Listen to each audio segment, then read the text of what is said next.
let's have a look. Trump Derangement Syndrome. It's regarded as, can I get that any bigger? I'll tell you how I'll do this. Bear with me. Right. Just do a little tweak here. A little tweak there. Open it back up. Right. Okay. So, Trump Derangement Syndrome.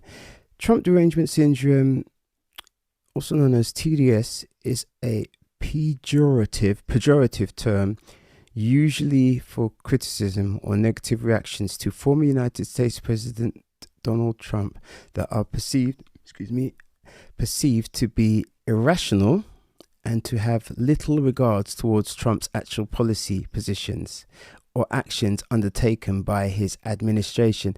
Now, that's very interesting because prior to President Trump coming on the scene, that terminology didn't even exist. Let me see if I can read it out again. This time the lazy man's way. Trump Derangement Syndrome, TDS, is a pejorative term, usually for criticism or negative reactions to former United States President Donald Trump that are perceived to be irrational and to have little regard towards Trump's actual policy positions or actions undertaken by his administration. Yes. Now, we all know what that means in future when the reference to it comes up again. The current president of the United States is 81 years old and has COVID.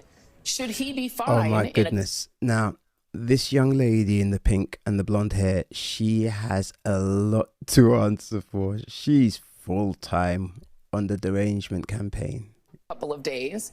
Doesn't that convey exactly the same thing? That he's strong enough, older than Trump, to have gotten something that used to really be fatal to people his age. So if he does fine out of it and comes back and is able to do rallies, isn't that exactly the same? Yes, you really did hear that right. A cold, of course, is absolutely the same as getting shot.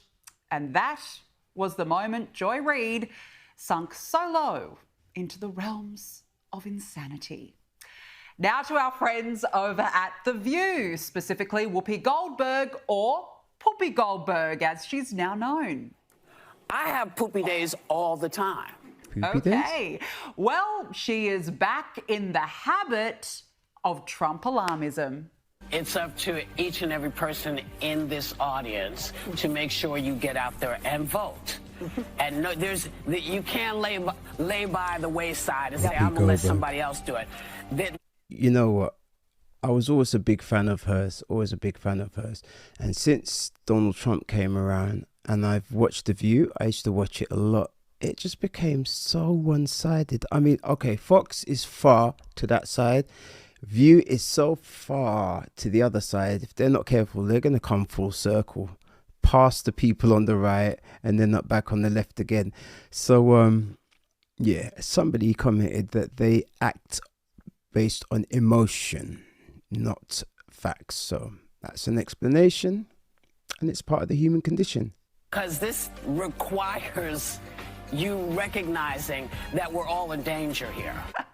Danger! We're in danger. Oh, she's so stressed. Holy moly. Trump has really broken. Gonna try and see if we can bring this one up. Okay, for some reason, his channel is not available. This is surprising to me though. Umar Johnson, my goodness, he's the last person I would expect to be endorsing Trump. Whenever you talk about what the black activists in Chicago are going through, or whenever you talk about what black people here in New York are complaining about, they'll say, that's MAGA messaging. How is it MAGA messaging? It's not MAGA messaging. Listen, the bottom line is when Joe Biden got elected, he said he wanted to fast track 4 million undocumented residents to full citizenship. Black people completely ignored it. I spoke on it. I said, do you know why he want to fast track 4 million?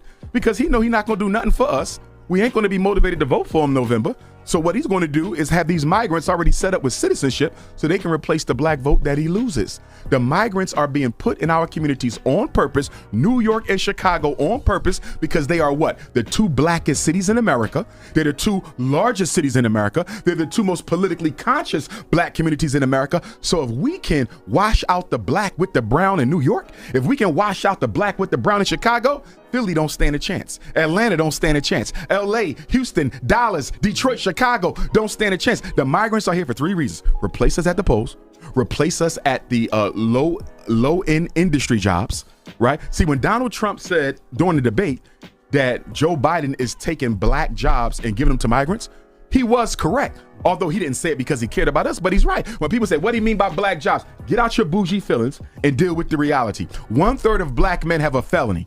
So there's a lot of jobs they will never qualify for. They are mostly what? Essential workers, warehouse, trucking, security.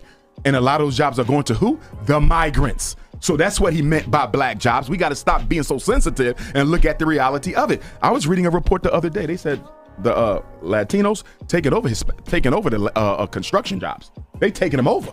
And the low industry work, like your gardening, your landscaping, completely taking it over. They're not the enemy. The problem is black people don't get as much opportunity. So then people say, well, you know, white people don't really like brown people like that. That's true. But you know what the difference is?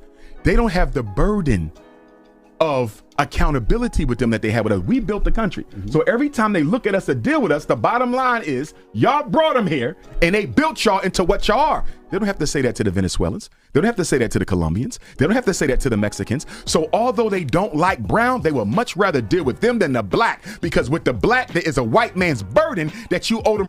Wow, Mr. Omar is going off.